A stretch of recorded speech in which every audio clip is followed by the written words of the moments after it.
discuss about in computer subject chapter number 1 introduction to MS PowerPoint 2010। Last में हम लोगों ने इसी टॉपिक से इसी चैप्टर में से कुछ इम्पोर्टेंट MCQ के बारे में डिस्कस किया था। आज हम लोग उसी क्रम में आगे कुछ इम्पोर्टेंट जो आपका second part of the PDF MCQ of this chapter उसके बारे में डिस्कस करेंगे। Now let us start MCQ questions. Question number 1, which one of the following command allows us to close an existing file? इन कमांडों में जो commands दिए गए option में उनमें से कौन सा ऐसा कमांड है जो फाइल जो क्या करता है, क्लोज एग्जिस्टिंग फाइल, किसी भी फाइल को क्लोज करता है। सपोज हमने MS PowerPoint की फाइल को स्टार्ट किया हुआ है, अब हमारी फाइल कंप्लीट हो चुकी है। उस फाइल को हम जो PowerPoint के अंदर फाइल बना रहे हैं उसको भी क्या करना, क्लोज करना है। जब हम किसी फाइल को क्लोज करते हैं तो किस ऑप्शन का यूज करेंगे?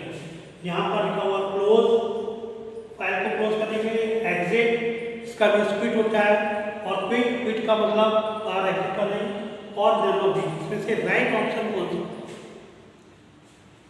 इसका राइट ऑप्शन होगा क्लोज, क्योंकि किसी भी फाइल में से किसी program, MS PowerPoint is a program और सॉफ्टवेयर। हमको क्या करना, पहले यहाँ पर क्वेश्चन था कि जो भी हमारी फाइल है, एग्जिस्टिंग फाइल का मतलब होता है जो हमारी फाइल पहले से एग्जिस्ट है, जिस पर हम वर्क कर रहे हैं, उसको हम क्लोज करना चाहते हैं। दैट मीन्स हम क्या करेंगे, क्लोज ऑप्शन पे क्लिक करेंगे। क्लोज ऑप्शन में आपका फाइल मेनू में जाकर वहाँ से क्लोज कर सकते हैं। आपका टॉप पर टाइटल बार में क्रॉस होता है, यहाँ से क्लिक करके क्लोज कर सकते हैं। और एग्जिट का यूज का मतलब होता है क्विट। क्विट कहाँ से हम करते हैं? जब हमें डायरेक्ट PowerPoint, यदि हम एग्जिट कर देंगे तो हम PowerPoint जो हमारा प्रोग्राम था उससे भी हम लोग क्विट कर जाएंगे, बाहर निकल जाएंगे। क्विट का मतलब एडिट से लेकर होता है। तो एक होता है फाइल को प्रोग्राम से, अगर PowerPoint से हमें क्विट करना है तो हम एग्जिट कमांड का यूज करेंगे, और अगर एग्जिस्टिंग फाइल से निकलना है तो क्या करेंगे, क्लोज करेंगे। And next question, which one of the following tab you want to show presentation to others? इनमें से कौन सा पॉइंट है जो शो प्रेजेंटेशन टू अदर्स, यानी कौन सा ऑप्शन है, कौन सा कमांड्स है जिसको का उपयोग करने से हम अपने प्रेजेंटेशन को प्रस्तुत कर सकते हैं दूसरों के लिए। तो यहाँ पर राइट आंसर क्या होगा? Slide show. स्लाइड शो का मतलब क्या होता है? जो हमारा प्रेजेंटेशन है, प्रेजेंटेशन क्या है, collection of different types of slides. तो उस स्लाइड को हमें क्या करना, दिखाना, शो करना। तो यहाँ पर स्लाइड प्रेजेंटेशन को शो करना हो गया था। Next insert. इंसर्ट का मतलब होता है किसी भी इमेज को, किसी भी हम पार्ट्स को, कोई वीडियो या ऑडियो को हमें इंसर्ट करना। किस में करना? फाइल में, डॉक्यूमेंट में करना। तो यहाँ इंसर्ट सिलेक्ट होगा। रिव्यू का मतलब होता है जो हमने शो किया उसको रिव्यू हमारे क्या है, उसको लोगों को देखने के बाद क्या कमेंट्स आए, वो रिव्यू हो गया। एनिमेशन, हम उसको एनिमेट करेंगे, यानी एक मोशन के रूप बनाएंगे, तो वो एनिमेशन का वर्क होता है। तो इसका राइट आंसर क्या होगा? Slide show. ए वाला ऑप्शन होगा स्लाइड शो, क्योंकि स्लाइड शो का वर्क होता है दूसरों के सामने प्रस्तुतिकरण करना, अपने प्रेजेंटेशन को दूसरों के सामने दिखाना। Now next question, which one of the following tab allows us to look at our presentation in different way? इसमें से कौन सा कमांड है, कौन सा टैब ऑप्शन है? क्योंकि ये सारे हमारे टैब है, व्यू, इंसर्ट, रिव्यू, डिजाइन, सभी को बताया गया है। इनमें से कौन सा टैब है? टैब्स का मतलब क्या होता है? बटन सिस्टम से टैब्स होते हैं, जब नहीं होते हैं, एक टैब से दूसरे पे जाते हैं। जैसे हमारे स्टेप सीढ़ियाँ होती हैं तो 1 बाय 1 हो जाती है, वो टैब सिस्टम होते हैं कि हम टैब के थ्रू जंप करके जाते हैं। टैब का क्या होता है, जो सीक्वेंस होता है वो सबका बराबर होता है। स्पेस की टैब कवर करती है, लेकिन कैसे करती है? 1 बाय 1 स्पेस करती है। कीबोर्ड में टैब की होती है, वो जंप करती है एक प्लेस से, और सभी का जो ब्लैंक स्पेस होगा तो बिटवीन में वो सिमिलर होगा। यहाँ पर look at our presentation in different, इसको अलग अलग तरीके से हम अपने प्रेजेंटेशन को देख सकते हैं। व्यू, इंसर्ट, व्यू का मतलब क्या होता है? शो करना, दिखाना। रिव्यू क्या हो, इंसर्ट क्या होगा? हमें उसको एंटर कराना, किसी भी चीज़ को एंटर कराने के लिए। और रिव्यू में क्या हुआ, उसका क्या आउटपुट आ रहा है, उससे रिलेटेड में क्या उसमें रियलाइजेशन हो रहा है। डिज़ाइन में क्या होता है, उसको हम किस स्ट्रक्चर को मॉडिफाई करेंगे, डिज़ाइन करेंगे। तो यहाँ पर राइट आंसर आपका क्या होगा? व्यू, क्योंकि व्यू के द्वारा हम अलग अलग तरीके से, व्यू जब का मतलब क्या होता है? हर एंगल से देखते हैं। कोई भी हम तस्वीर बनाते हैं उसको साइड से देखते हैं, left side, right side, up down, और उसको एक पूरा मॉडिफाई स्ट्रक्चर को हमें डेकोरेट करने के बाद उसको कैसे एग्जामिन करेंगे, तो व्यू के द्वारा ही करेंगे।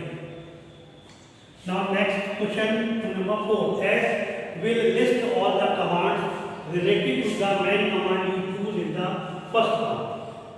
तो क्या मतलब फर्स्ट पार्ट में से इसको चूज करते हैं मेन कमांड जो रिलेटेड कितने होते हैं, वो क्या चीज होगा? सेकेंड पार्ट, फर्स्ट पार्ट, रिवन और नन ऑफ दीज।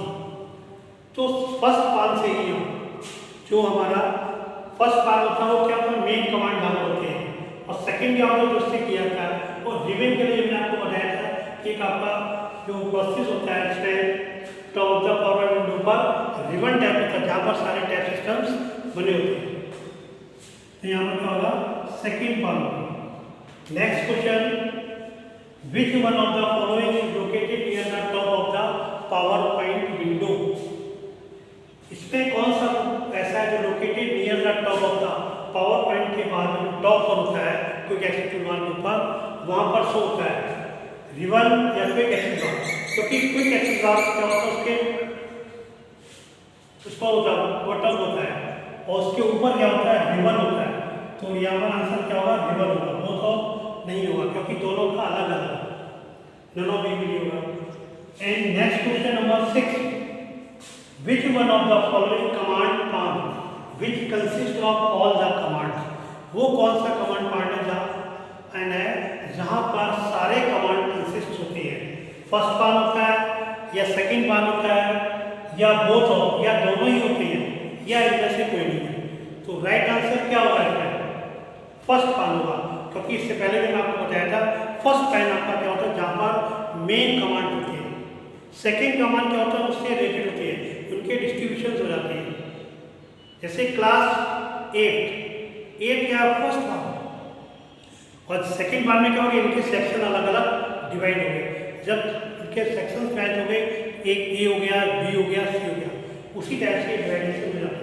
तो ये क्या होगा? First part. And next question number 7, which one of the following tools have in the tools tab. इनमें से कौन सा टूल्स जो टूल्स टैब में टूल्स पाए जाते हैं? टूल्स टैब भी, क्योंकि टैब के अंदर होता है बहुत सारे इंसर्ट, व्यू, रिव्यू, वहाँ पर टूल्स टैब भी होता है। तो उस टूल्स टैब में इनमें से कौन से ऐसे टूल्स हैं जो उसके अंदर आपको मिलते हैं? चार्ट टूल, चार्ट बनाने के लिए tool, table tool, table creation के लिए होता है, वीडियो टूल, वीडियो क्रिएशन के लिए टूल बना होता है, ऑल ऑफ दीज। क्योंकि टूल्स टैब का मतलब ही हो गया कलेक्शन ऑफ टूल्स, क्योंकि tools tab is the group of the tools. जब ग्रुप ऑफ द टूल्स है इट मींस क्या हुआ? उसमें डिफरेंट टाइप्स के टूल्स होंगे। तो all these tools have in the tool tab. So the right answer all of these. Now close this chapter, introduction to MS PowerPoint. Introduction PowerPoint के जो mostly आपका PDF और MCQ के हुए है उससे रिलेटेड जितने भी मेन पॉइंट्स उनके बारे में बताया गया, और अदर्स जो आपके MCQ इससे रिलेटेड हैं उनको आप रीड करें, समझें और लर्न करें। साथ ही इसके अपने यदि आपके माइंड में अगर कोई भी और MCQ आता है तो आप इसको क्रिएट कर सकते हैं। तो ये टॉपिक्स, ये चैप्टर्स आपका आज यहीं पर क्लोज होता है। Thanks, have a good day.